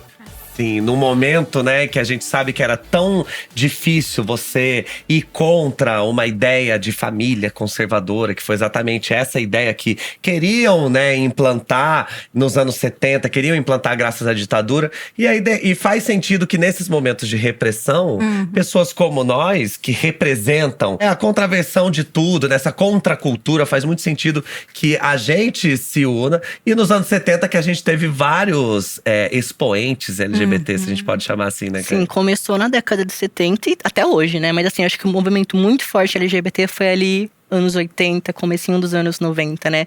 No teatro a gente tem uma mega referência que é a Rogéria, né? Acho que assim, ela e todas as outras mulheres trans travestis que estavam ali. Na música tem gente no teatro também a gente tem o Clodovil e Jorge Lafon, né? Na TV, né? A gente tem isso, eles. a gente tem no eles. teatro a gente teve também o Dizzy Croquettes, que era anos 70, 80, que foi de onde veio também o Ney Matogrosso, que era um grupo de teatro de homens que não performavam a masculinidade. Hoje a gente sabe que não eram só homens cis, hoje a gente sabe que tinham outros gêneros ali, outras expressões de gênero, mas na época eram todos homens cis, né? Na época, mas que não performavam a masculinidade dentro do teatro. E aí a gente tem o Ney Matogrosso, que depois virou um expoente da música com outras pessoas, né, Caê? Exatamente, assim, até no carnaval tinha pessoas trans, viu? A gente tem ali uma história simbólica, né? Que a Leona dos Leopardos, nessa época, ela era rainha de bateria no carnaval. Incrível. Então, assim, a gente sempre teve tudo. E é isso, né? A gente tem o Ney Matogrosso, a gente teve Renato Russo, Cazuza. Cássia Foram duas Eller. pessoas que a gente perdeu, né? Na época ali, o auge do vírus, que ainda era um vírus, né? As pessoas ainda morriam pelo HIV. Então, assim, Cássia Eller, que foi a primeira representatividade. Eu chorei tanto na morte da Cássia Eller e eu tinha 10 anos.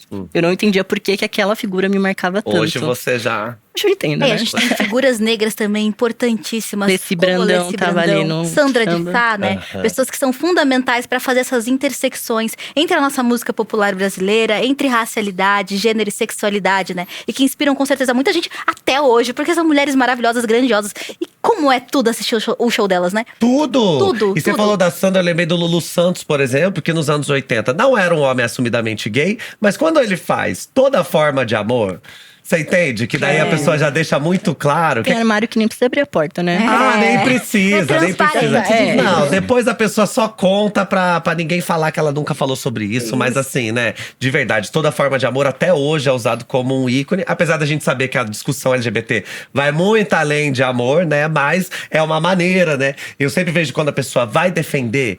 A pessoa é uma aliada. Aí ela vai defender LGBTs, ela fala, não, porque eu acho que as pessoas têm que amar. Direito de amar. Direito de amar. Eu falo, isso mesmo. Pensa, é bem mais profundo, mas tá tudo bem. Não é? Aí depois a gente vai pros anos 90, né? Isso, é um salto de 20 anos ali pra gente começar a ter os primeiros avanços, né? Então, assim, só em 1990, a homossexualidade, que antes era homossexualismo, deixou de ser uma doença na OMS. Então, assim, surge ali em 69… mundialmente, no Brasil na década de 70, durante 20 anos, pessoas LGBTs, né, principalmente nesse caso, homens gays foram tratados como pessoas doentes. Então, era uma doença para a OMS. Nossa. E isso é muito importante, né? Porque quando você patologiza, você define tratamento. E quando você define tratamento, você quer a dissolução, a destruição. A cura é gay. E a você cura. define que tem cura. Só lembrar que nesse caso, o Brasil também foi um país pioneiro em proibir a cura gay. Que em 1999, em que nenhum outro país estava falando isso, né, ainda tratava a homossexualidade como caso de desvio mental, alguma coisa, a OMS já tinha despatologizado, mas o Brasil foi o primeiro país a proibir realmente que eles tivessem grupos terapêuticos, terapias de conversão sexual, e foi bem nessa época também. Inclusive, eu passei pela terapia de conversão sexual, foi um processo… Você tá brincando. E foi um processo péssimo, e foi em 1998. Ou seja, né, se Quanto ano você tinha? tivesse, eu tinha 9 anos. Caramba! Tinha 9 anos. E foi um processo que, assim, foi péssimo. Eu tive que lidar. Até hoje na terapia eu tenho que lidar com isso. Demorei 20 anos pra fazer terapia de novo, porque eu fiquei com isso na cabeça. E a gente tem que lembrar que dia 17 de maio de 1990 foi a data que a OMS retirou a homossexualidade da lista de doenças. E por isso que hoje a gente tem esse dia como um dia muito importante também. E olha, a gente tá falando em 1990, né? Para pessoas trans, demorou mais 28 anos pra gente deixar de ser considerado doentes na OMS. Então, só no dia 22 de junho de 2018, sabe? Foi tipo ontem, a gente tá falando de uma coisa muito recente. Tem 5 anos que isso aconteceu. Pessoas trans deixaram, então… A gente tava muito mais ali na questão do distúrbio mental, né? Era o rol de doenças. Então, são 5 anos, sabe? Muito Olha que recente. São loucura. 5 anos. E não não são as únicas vitórias que a gente teve nos Não. últimos 5 anos, né? Ainda bem. E assim, veio muita coisa via STF aqui no Brasil, né? Ainda bem que a gente tem o nosso Supremo Teve que Tribunal impor. Federal. A primeira, que acho que foi a mais comemorada, né? Que tava assim, uma coisa que a gente foi antes dos Estados Unidos, né? Sim. Foi a legalização, olha que loucura, né? Do casamento entre pessoas do mesmo gênero. Isso era proibido, não podia ter, né? As pessoas já eram casais, né? A gente tem casais aí de 40, 50 anos, mas não podia ter ali o casamento civil. Então as pessoas não podiam ter… Uma coisa que a gente falou muito aqui, né? A Lu Italcis, que ela nunca se viu casando porque pessoas como ela não casavam. Eu falo que eu casei nos primeiros 10 anos de que gays podiam casar. Eu faço, gente… Tipo, que loucura, que loucura. Esse é o tipo de estatística que eu não queria estar fazendo parte. Eu queria falar assim, não, o casamento gay sempre existiu. Mas é isso, em 2011. E se não me engano, os Estados Unidos foi tipo 5 anos depois. Mas, na verdade, a legalização aconteceu em 2011, mas só em 2013 que os casamentos passaram a ser celebrados de fato. Porque que ainda precisou de toda uma regulamentação pelo Conselho Nacional de Justiça. Então, acho que se a gente for diminuir o tempo, menos tempo ainda. A gente tá falando de 10 anos. De 10 anos. E até hoje tem pessoas que não querem celebrar casamento LGBTs, né? A gente tem muitos religiosos. Porque é isso, né? A gente tem pessoas LGBTs que são religiosas, que querem casar na igreja, querem que o pastor abençoe esse E casamento. as pessoas acreditam que o casamento é uma instituição religiosa, Sim. mas na verdade é fundamental para direitos, né? A gente divide uma vida, constrói coisas juntos e de repente, na hora de um momento de necessidade, não. Vocês não fazem parte de uma família. E por mais que você não queira casar, que você não acredite na instituição casamento, é muito importante lutar para que as pessoas tenham o direito de casar em determinados, seja em qualquer religião ou qualquer expressão religiosa que for, né? Exatamente. Em 2018, eu já era jornalista. Eu escrevi essa matéria na época, assim. Já sabia que eu era um homem trans, né? Mas não tinha contado para as pessoas que o STF, mais uma vez, era uma luta, assim, do movimento trans. É um absurdo, que é o direito ao nome. Pessoas trans, pra gente ter a retificação do nome e do gênero. Primeiro que, assim, dependia do juiz, né? Tinha juiz que autorizava, ok, você vai se chamar Caê, mas eu não vou trocar o gênero. Você vai continuar o gênero feminino. Então, era uma luta. Porque como que era antes? Tinha que abrir um processo judicial, depender desse juiz, né? Se ele era conservador ou não. Pra ele ver, tipo, foi com a sua cara, eu vou fazer.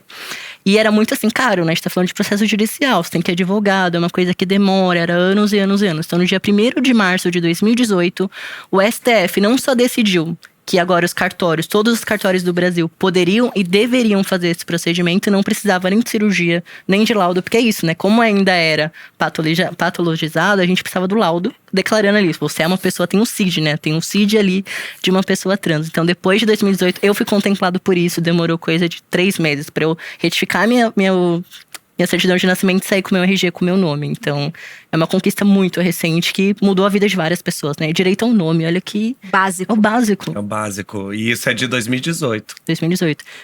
E no ano seguinte, outra luta também, né? Que essa aí a gente esperou, que foi a criminalização da LGBTfobia. Só em 2019 o STF conseguiu, né? Porque é isso, coisas que vão… Julgamentos começam muito antes e terminam muito depois. Então, em 2019, o STF decidiu que a LGBTfobia está dentro da lei do racismo, né? A gente até falou um pouquinho sobre isso aqui em outros prazos variar, mas nesse dia, então, foi dia 13 de junho. Completou agora 4 aninhos. 4 anos. Então a gente tá falando de 4 anos, que também é uma decisão que impactou muito. Uma decisão que foi muito importante, porque a partir do momento que institucionalmente eu consigo dizer que é um crime, eu também tenho mais um argumento fortíssimo para lutar contra a LGBTfobia, né? E para educar, né? Acima de tudo, você mostrar para as pessoas que a violência contra pessoas LGBTQIA+, não é natural, não é cultural e porque, sei lá, é incentivado em alguns meios, pode ser feito, não né? É opinião, né? Não é opinião. E lembrar que os números de violência LGBTfóbica no Brasil são muito gritantes. Então era realmente necessário que o Estado percebesse isso, dissesse que nossas vidas importam, sabe? Eu acho que essa foi uma das principais bandeiras que a gente sempre teve no movimento LGBT nacional e uma das principais conquistas também.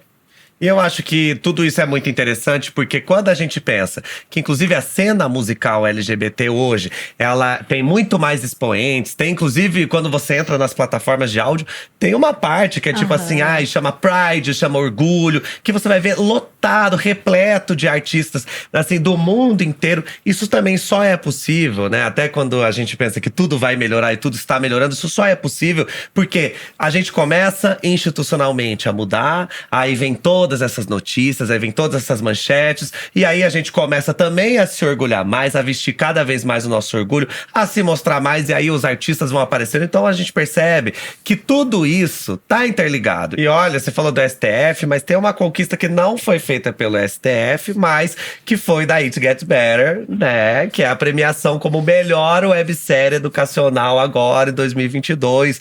Como é que foi, assim, pra vocês receberem esse prêmio?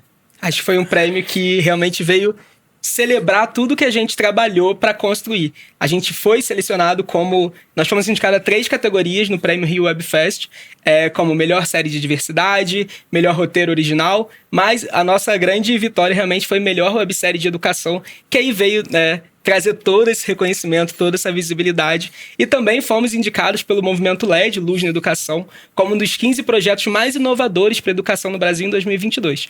Então essas conquistas, além de representarem muito trabalho, pessoalmente mexem muito comigo, me deixam muito, muito alegre. E acho que leva a gente para um lugar de bastidores e talvez um ambiente bem conhecido por pessoas LGBTs, que era quando a gente lançou a série.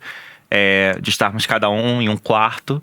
E aí fizemos o upload da série, do primeiro episódio, e da gente se olhar e falar, olha, independente do que aconteça, independente dos resultados, a gente tem muito orgulho do que a gente construiu até aqui. E quase 2 anos depois estamos aqui.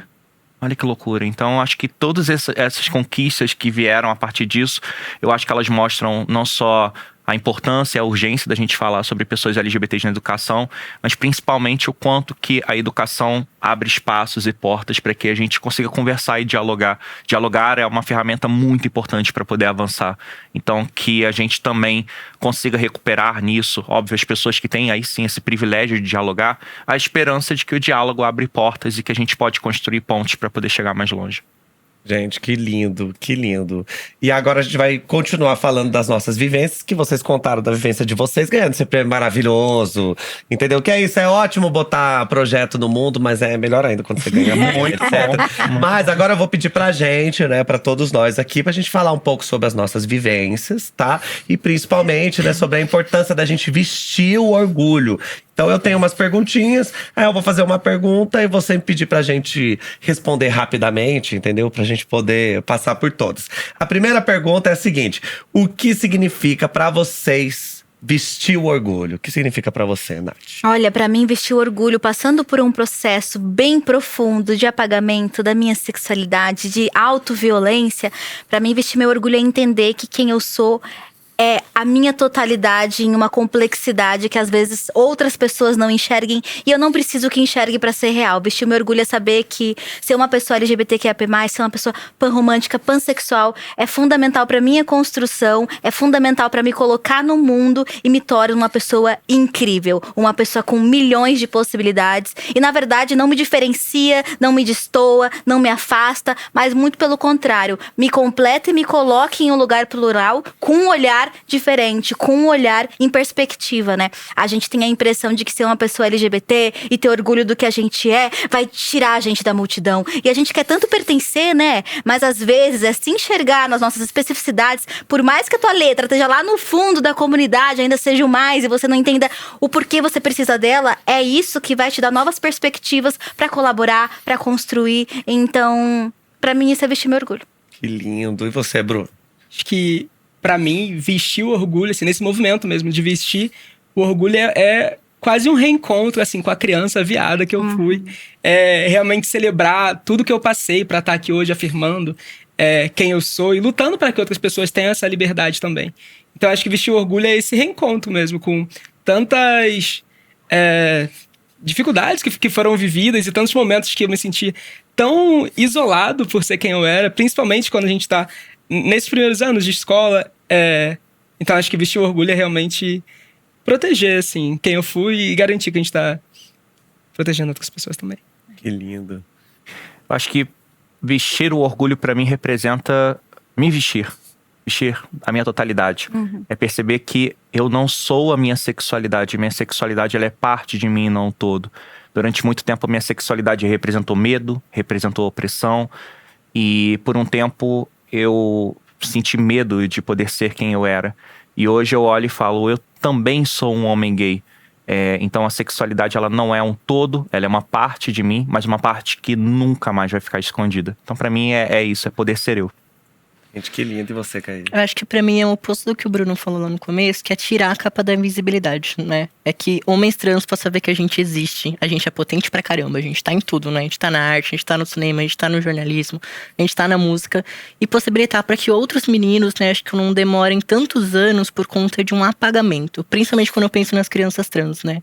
Que tenha mais Gustavinhos, né? Que a gente tem um menino trans que ele é super novinho aí, que tá conseguindo ser ele. E mostrar que é possível, né? E dá pra realizar sonhos tardios, né? Acho que hoje eu realizo muitos sonhos que o Caia não pôde quando ele era criança. Agora dá pra viver uma segunda infância aí, né? Uma nova adolescência. Recuperar esse tempo perdido. Eu acho que pra mim também, eu tenho um pouco disso. Acho que vestir o orgulho é também conversar comigo lá de trás e falar, Entendeu? Acho que isso é importante. E também saber que vestir o orgulho é também começar um movimento, entendeu? Ou participar de um movimento que, pelo que a gente vê, é um movimento que já tá rolando há tantos anos, mas assim, começar esse movimento a partir de você também.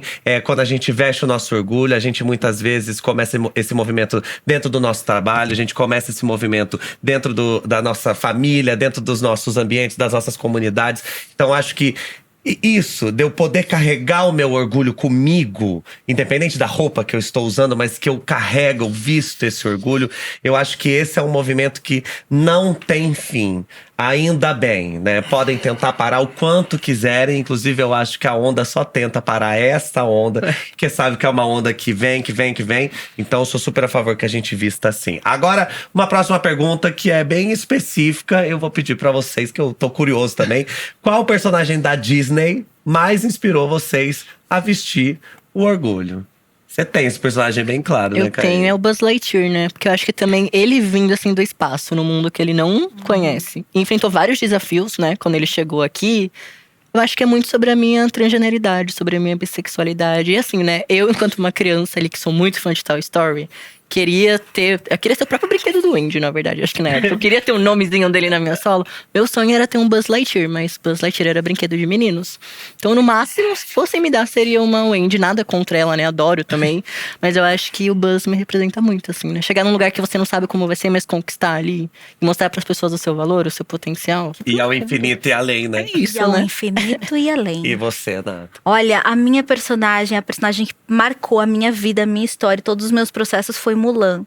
Mulan foi fundamental. Todas as músicas, eu chorava no espelho durante, sabe, quando você escorre? Quem é que está aqui? Chorando muito, tirando a maquiagem, tentando me encontrar, né? A história da Mulan é sobre esse encontro consigo mesma e sobre a coragem de assumir lutas que não querem que você assuma, sabe? Sobre se posicionar e dizer, eu sou assim, por mais que as pessoas não achem que você deva ser. Então, Mulan foi inspiradora pra mim de todas as formas possíveis. E todas as vezes que eu tô muito triste, muito pra baixo, eu ligo as músicas e eu me reinspiro a buscar a minha verdadeira essência, a minha verdadeira força, que tá em todo mundo. A gente só precisa ter coragem de assumir. Que coisa linda, hein? Que lindo. E você, Lu? Acho que pra mim é um processo meio parecido com a da Nathalie, assim. A parte musical me pega muito. Mulan. E pessoalmente, assim, a Pequena Sereia pra mim é essa personagem que quer descobrir esse mundo lá fora, que quer pertencer a um mundo que de início não é pensado pra ela, mas ela quer fazer parte. Tem algo ali que chama ela, né, pra buscar, pra descobrir. Ela tem coragem, ela banca o que ela sente, ela banca o que ela quer. E isso sempre me convocou muito, assim. Eu acho que, sobretudo quando saiu depois um documentário que mostra que o autor das canções de Parte do Seu Mundo era um homem gay, a gente começa a entender como todas essas histórias se comunicam com o que a gente sente, sabe? Eu já tive meus momentos cantando a imagem de quem sou também, sofrendo muito. Sofrendo. Gente, criança dos anos 90. A gente teve o nosso momento, sim, cantando uma dessas músicas. E você, Dani? Bom, um personagem que me representa, tô com muito orgulho vestindo ele aqui hoje, que é o Stitch, de Lilo e Stitch. Ele tá aqui, eu e Nathalie, inclusive. Porque o Stitch, pra mim, é sobre se permitir amar e ser amado. É sobre você encontrar Ohana, né, que quer dizer família, e família quer dizer nunca mais abandonar. Então, eu me conecto muito com o Stitch quando eu vejo um personagem que ele aprendeu durante muito tempo que quando para ele poder existir, ele tinha que criar barreiras. As pessoas não podiam chegar perto, que talvez ele não encontrasse amor. E aí, a partir do diálogo e da conversa e da vivência, ele vai quebrando essas barreiras e permitindo não apenas amar alguém, mas ser amado. Então, hoje, podendo viver isso, me permitir amar e ser amado, não tem como me identificar com outro personagem. O Stitch é muito especial pra mim. Inclusive tá ali, né? Com muito orgulho Aqui, ali atrás. ó. Já leva, já leva. Ah, olha que lindo. Stitch Pride Collection. Inclusive, depois dessa história, né? Eu acho que a Disney poderia, né? Como forma de conexão com esse personagem, né? Talvez o Stitch levar pra casa, não é? Estamos aqui. E você sabe? Não tenho. Então agora você tem. Muito aqui, ó, obrigado. imagina. Que isso? Eu nem sei se podia dar. Entendeu? Que isso depois dessa história. Olha, enfim, né? Fui uma criança muito ligada a isso. Era a minha grande diversão. Meus pais não tinham dinheiro, então eu tinha um vizinho que ele tinha muitas fitas de desenhos da Disney. E eu crescia, pegava emprestado e eu tinha que devolver. Então eu assistia muitas vezes os mesmos, assim. E eu tenho 2 personagens que me marcaram muito. E por motivos diferentes. Um personagem é o Cusco, da Nova Onda do Imperador. Porque ele tinha uma coisa muito… Ele cantava e ele queria a vida. E eu sou essa pessoa, entendeu? Então não tem só a ver com a minha descoberta como um homem gay dentro da comunidade. Mas assim, muito que eu olhava e falava… Nossa, eu quero essa alegria, sabe? Ele é um povo animado, entendeu? Assim, então, eu quero essa alegria. Eu tinha muito isso, gostava, amava, tinha ele como referência. E eu tenho até uma personagem que eu tenho tatuado, que é uma das musas do Hércules. Porque Hércules foi talvez o desenho que eu mais assisti, né? A animação que eu mais assisti. E eu tinha essa coisa com as musas, quando elas apareciam. E que hoje eu entendo que é a mesma relação que eu tenho quando eu vejo Beyoncé, quando eu vejo a Isa, quando eu vejo essas mulheres pretas da música, que elas chegam, elas trazem uma força, um empoderamento.